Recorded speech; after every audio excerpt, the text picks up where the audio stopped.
Hello नमस्कार दोस्तों, मैं सोमपाल अपने सोमपाल मैथमेटिक्स चैनल पर आपका स्वागत करता हूं।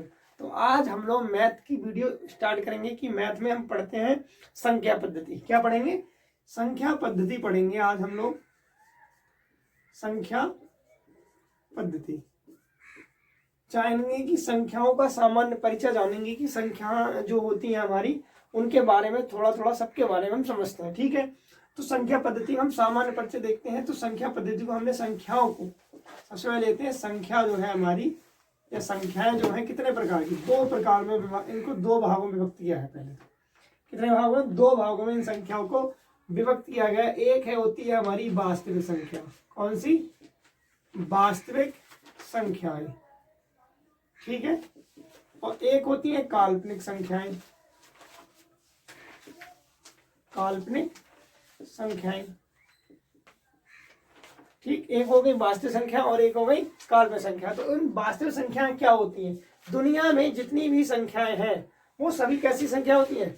वास्तविक संख्या होती है। सिर्फ इस टाइप की संख्या को छोड़ के, यदि हमने रूट में क्या ले लिया, माइनस की कोई भी संख्या ले, जैसे मान लो 4 ले लिया, यदि माइनस का रूट में हमने 4 ले लिया तो वो हमारी क्या होगी? काल्पनिक संख्या हो जाएंगी। और बाकी दुनिया में जितनी संख्याएं हैं वो सभी कैसी होती हैं? वास्तविक संख्या होती है। ठीक है, अब वास्तविक संख्याओं को दो भागों में विभक्त किया जाता है। ठीक, वास्तविक संख्याओं को कितने भागों में? दो भागों में विभक्त किया जाता है, जिनको हम कहते हैं, एक होती है परिमेय संख्याएं, परिमेय संख्याएं, और दूसरा प्रकार होता है अपरिमेय संख्या।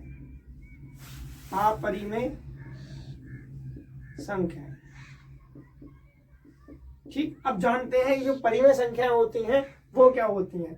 ऐसी संख्याएं जो हम P/Q के रूप में लिख देते। किसके रूप में? P/Q के रूप में लिख देते हैं तो वो क्या कहलाती हैं? परिमेय संख्याएं कहलाती हैं। जबकि P और Q क्या होने चाहिए? ये जो हो पूर्णांक हो। क्या हो? पूर्णांक होने चाहिए। और Q जो हो वो हमारा 0 के बराबर नहीं होना चाहिए। तो वो कैसी संख्या कहलाती है? परिमेय संख्या कहलाती है।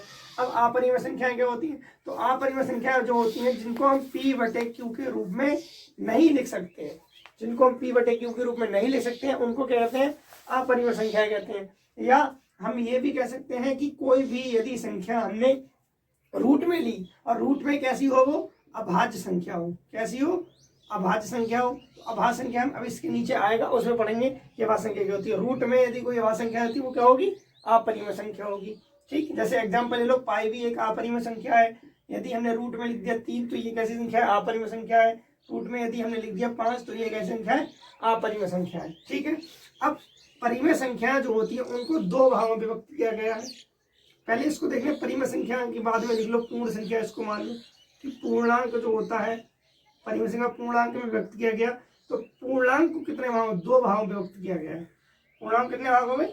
दो भागों में व्यक्त किया गया है। नंबर 1 होता है, एक प्राकृतिक संख्या कह सकते हैं इन्हें, प्राकृतिक संख्याएं, और दूसरा पूर्ण संख्या। प्राकृतिक संख्या, दूसरा पूर्ण संख्या। ठीक है, अब प्राकृतिक संख्या क्या होती है? सबको पता है, जो 1 2 3 4 जो भी हमारी नेचुरल नंबर है सब प्राकृतिक संख्या जो होती है वो सब प्राकृतिक संख्या जितने भी नंबर है। अब पूर्ण संख्या, पूर्ण से मतलब हो गया पूरा। तो पूरा का मतलब इसमें कमी किस चीज की रहेगी? अभी 0 के में, यानी जिसमें 0 इंक्लूड कर देंगे तो वो कौन सी संख्या हो जाएंगी? पूर्ण संख्या। ठीक है, अब आते हैं कि जो प्राकृतिक संख्या होती है वो कितने प्रकार, कितने भागों में विभक्त किया गया है? इन्हें विभक्त किया जाता है 4 भागों में। कितने भागों में? 4 भाग। पहला जो मान लेते हैं हम उसको बोलते हैं कि सम संख्याएं। कैसी? सम संख्या। दूसरा मान लेंगे विषम संख्या। तीसरा भाज्य, और चौथा अभाज्य। ठीक है, तो सम संख्या क्या होती है? ऐसी संख्या जो 2 से कट जाए। किससे कट जाए? 2 से कट जाए।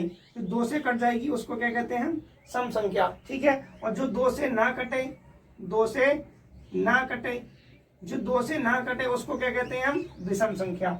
भाज्य संख्या क्या होती है और अभाज्य संख्या क्या होती है? इसको इधर समझ लेते हैं कि भाज्य क्या होती है और अभाज्य क्या होती है। ठीक है, भाज्य और अभाज्य। तो भाज्य संख्या और अभाज्य संख्या के बारे में जानते हैं कि अभाज्य संख्या मान लो जैसे हमारे पास 2 थी, कोई संख्या 2 थी। अब इसको हमने क्या किया कि इसके कितने फैक्टर है, गुणनखंड कितने हैं, एक तो 2 से कटेगी ये और ये 1 से कटेगी। तो हम इससे समझ सकते हैं कि यदि इस प्रकार की संख्या जो खुद से कटे या स्वयं से कटे और किससे कटे, 1 से कटे, तो उसको क्या कर सकते हैं हम, अभाज्य संख्या कह सकते हैं। या ऐसे कर सकते हैं कि ऐसी संख्या जिसके ओनली 2 फैक्टर होते हैं। कितने फैक्टर, 2 फैक्टर, मतलब 2 गुणनखंड। कितने गुणनखंड होते हैं, 2 गुणनखंड हो, ओनली कितने हो, 2 गुणनखंड, तो उसको क्या कहेंगे हम, अभाज्य संख्या कहेंगे। और जिसके 2 से अधिक गुणनखंड हो, 2 से अधिक गुणनखंड हो, उसको क्या कहते हैं,